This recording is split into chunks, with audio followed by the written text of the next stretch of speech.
Good morning from New York City.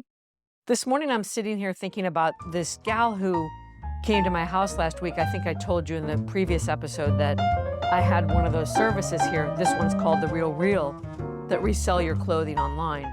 And I had this gal here going through my closet with me.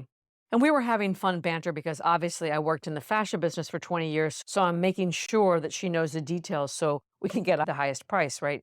This is a limited edition pair of shoes from Gucci, or this is a double-faced cashmere coat from Jill Sander. And I was giving her very specific details. And we ended up having conversation about fashion, and I made coffee for her and we started talking.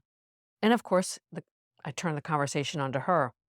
So what's your job and what else have you done? She was working at Restoration Hardware pre-COVID. And I guess since then, she's changed jobs many times.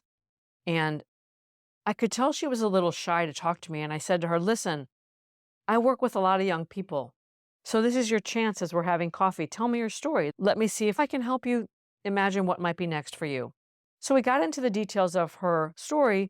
And it turns out she's changed jobs many times since COVID. I was asking her questions about what her favorite job was, why it was her favorite job. I was trying to get to the heart of the matter of what she really loves, right? It's clear she has to work and make money. We all do. But what is it that she really loves? What is it that brings her alive? That's how I was trying to direct the conversation. So the point I want to make is that at the end, she tells me, my sister, who works in HR, told me I'm a red flag. Whoa. Can you imagine being told by someone you're a red flag? I think it basically paralyzed her. I tried to highlight for her what parts of her story were relevant when she was talking to someone. She had worked 3 years at Restoration Hardware pre-COVID, and she's moved around a lot since, but I gave her language like she was restless, she's trying to find her next home, she wants to move around less. Anyway, the point of the story, I think, is that when someone says something about you, it's really easy to subconsciously internalize that.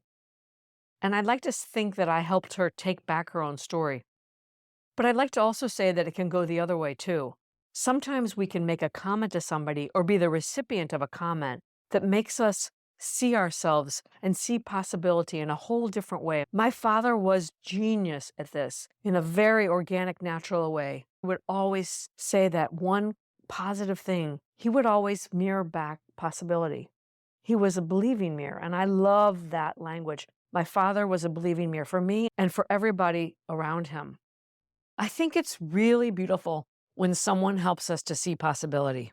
My childhood friend Diane did that for me a couple of times. One in particular, we were poor, we were young, we were on the bus back to the airport in Madrid. I had gone to visit her the first time I'd ever been in a non-English speaking country. And she says to me, Con, have you ever thought about coming to Madrid?